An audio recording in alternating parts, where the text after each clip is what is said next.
Hey there, everybody. Today we're going to be talking about how do I get full fee clients? And thank you so much, Katie Ziskin, Mhm, for this question. Katie asked a lot of amazing and great questions. And mhm. we just wanted to welcome you to Level Up. Level Up is a series all about helping you build and grow your dream private practice. We're Kate and Katie of the Private Practice Startup, and we are honored to be answering your questions. Yes, this is a great question. And before we dive in, Katie, we just want to say thank you to Therapy Notes for sponsoring this series and supporting Startup Nation. If you need an EHR, definitely check them out. You can get your first 2 months for free using code PPS. All right, All let's dive right. So, in. yeah, I would like to kind of dive in of like where I started when I thought about full fee clients. I came from the world of community mental health, and we did a lot of insurance billing, contracts. You probably started somewhere there, or maybe you're working in a Oh, hospital or somewhere else. You know the massive amount of paperwork. And I remember the constant, I was a supervisor too, and I remember the constant back and forth of this code was wrong, that code was wrong. And we didn't get mhm. paid sometimes for a month, 2 months, or 3 months. And when I went in private practice, and I know Kate probably feels the same, is I made a decision that I was never going to run after my money. It just kind of like blew my mind. Like, I don't expect to walk into Best Buy and I don't know, buy a new phone or something like that and say I'll pay it like 3 months later. So for me, it was just like, I just didn't want to be able to do that. So I think there's the first, you have to decide how you want your practice to be. And if you want it to be insurance based because of your mission and your purpose and what you're up to, that's okay too, but you have to decide. And also, there's a lot of mindset work to really build your own value and worth and confidence. And then it's how do you communicate your value? Like, why you? Why do you stand outside from the rest? And then we're going to dive into some marketing stuff. Kate, you want to take it away? Yeah, it's interesting as you share that story. I was kind of having flashbacks of being a utilization review coordinator for an Ah, intensive outpatient program way early on in my career, and dealing with the insurance companies and having to be on hold for ages and ages and ages, and going back oh, and forth and gosh. trying to advocate for more care and more treatment. And oh my gosh, it just like burned me out. And I also made that mental decision of, when I start private practice, I'm going to go in and I'm not going to use insurance. I'm not going to be on panels. I will go full fee. And that's how it is. And it's been a little bit of a journey, because when I first got into private practice, I had a lot of mindset issues that I didn't really know about. There weren't a lot of resources like there are nowadays.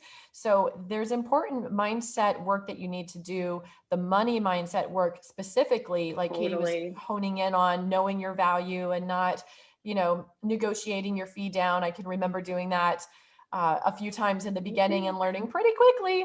Yes. So it's absolutely possible to fill your practice with full fee, cash paying ideal clients. And we've done it. We've seen countless therapists do it. We've helped countless therapists do it.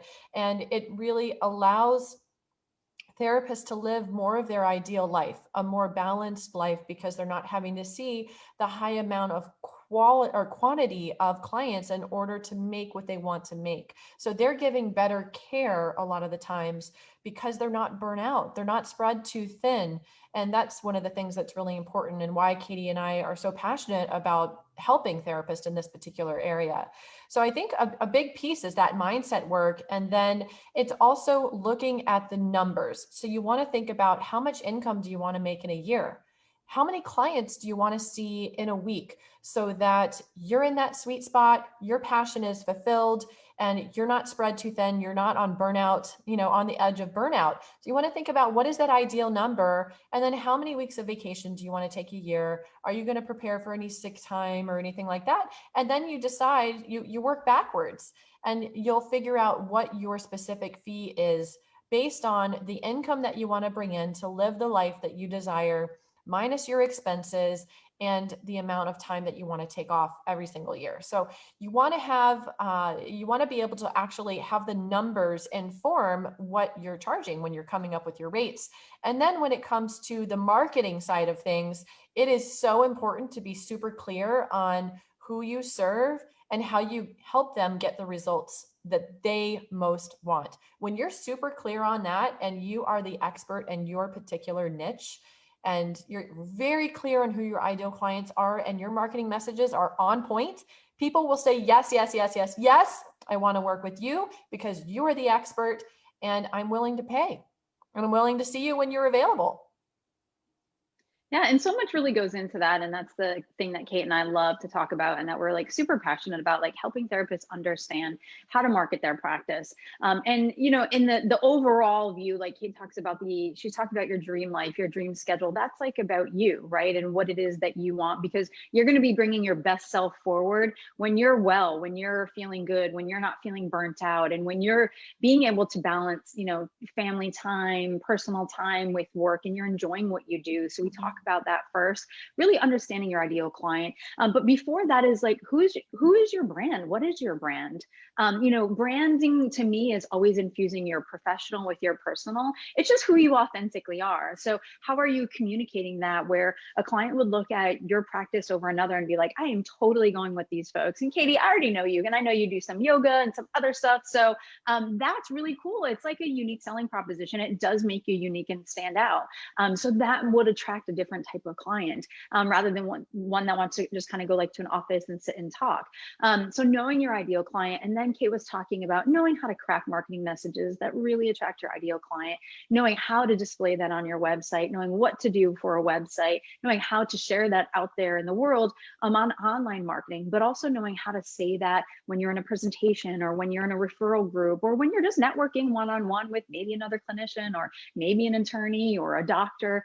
You know, how do you stand out? So there's so many key aspects too. And, you know, the business is always evolving. You know, we're looking at SEO and maybe AdWords and things like that. So you have to really dial in 2 to 3 initially marketing strategies that are systemized and begin to work with like a well-oiled machine. I know Kate has previously, I don't remember, Kate, was this video we did or another one? We talked about numbers, but the numbers begin to tell a story. I mean, you know, Kate and I are 7 years in the private practice startup, and we just said, hey, let's modify our SEO. We need some SEO work, and we hired an SEO consultant. So it's always evolving and changing, and begin to look deep into what might be working and not working in your practice, so you can enhance what's working and get the help that you need to clean up what might not be working. So that's a very long and short. Yeah. Yeah, we talked about a lot of different things in this video. And if you're struggling in private practice and you just aren't where you want to be, yes, business can be challenging, but you don't have to struggle. And so we want to gift you our Dream Private Practice playbook so that you can really learn the foundation of what has helped us and so many other therapists to really have that dream practice and live their dream life. So you can download that in the link below. And we hope that you guys are enjoying this video series. And I know every week we kind of pop in and answer your questions. Look for the Ask Us post. It comes out every Tuesday in our Facebook group, and we will be happy to see your questions there. In the meantime, we're cheering you on, and we hope you stay inspired. See you next time. Take care, everybody. You got this.